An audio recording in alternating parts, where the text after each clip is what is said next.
Hey guys, what's going on? It's Cody Steck. Welcome back to the channel and welcome back to another video. In this one, we're going to be talking about some of the new water conservation measures and this new law that they put into effect here in Washington County and what that's going to mean for the homeowners here, as well as businesses, as well as golf courses and everything else that uses a substantial amount of water. We're going to cover everything about this new plan that's going into effect.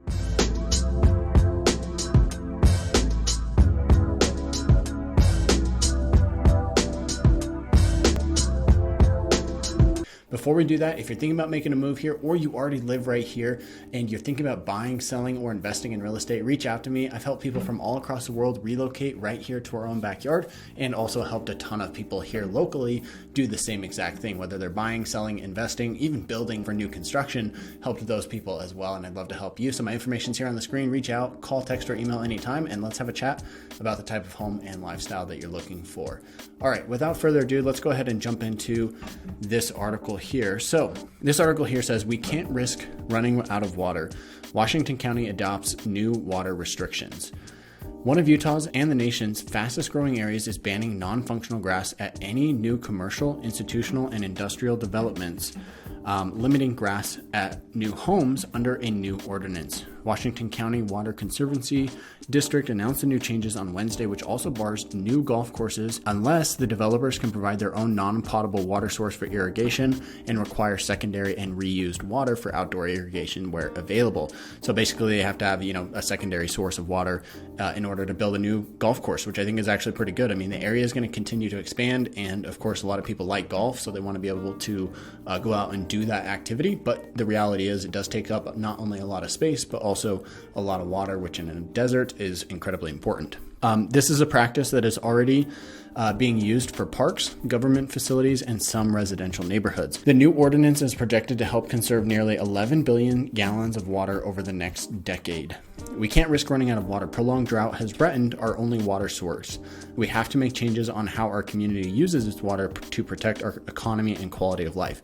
Other new requirements listed include hot water recirculation systems, water sense labeled fixtures, Energy Star appliances, sub-metering of multi-unit facilities. So this is if you have let's say a duplex, each duplex is going to have their own water meter. And then you've got restrictions on water features, including misting systems, which is really popular, especially with restaurants and whatnot.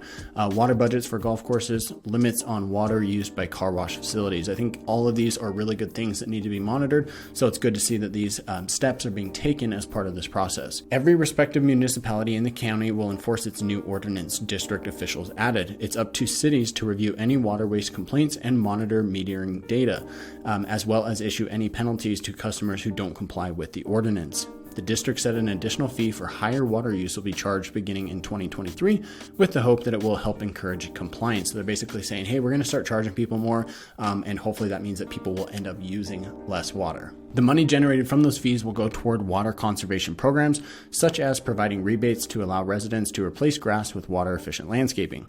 St. George, the county's largest city, is the fastest growing metro area in the nation, according to 2021 population estimates released by the Census Bureau.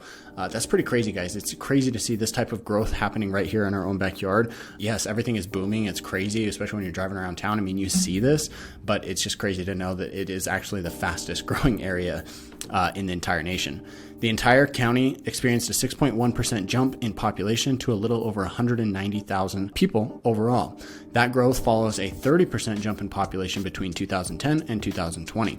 The area has also come under fire for its water practices, especially for a county that has experienced drought conditions in 16 of the last 20 years and is currently listed in extreme drought by the U.S. Drought Monitor. For example, comedian John Oliver singled out the St. George area in a segment about water use in the West on Last Week Tonight back in June, calling out its desert golf courses and the controversial Lake Powell pipeline project, which could send water from the struggling Lake Powell to Southwest Water. However, Utah Governor Spencer Cox said he commends the county's new ordinance and its efforts to cut back water use. In a statement Wednesday, the governor said that it helps set a higher development standard in the state.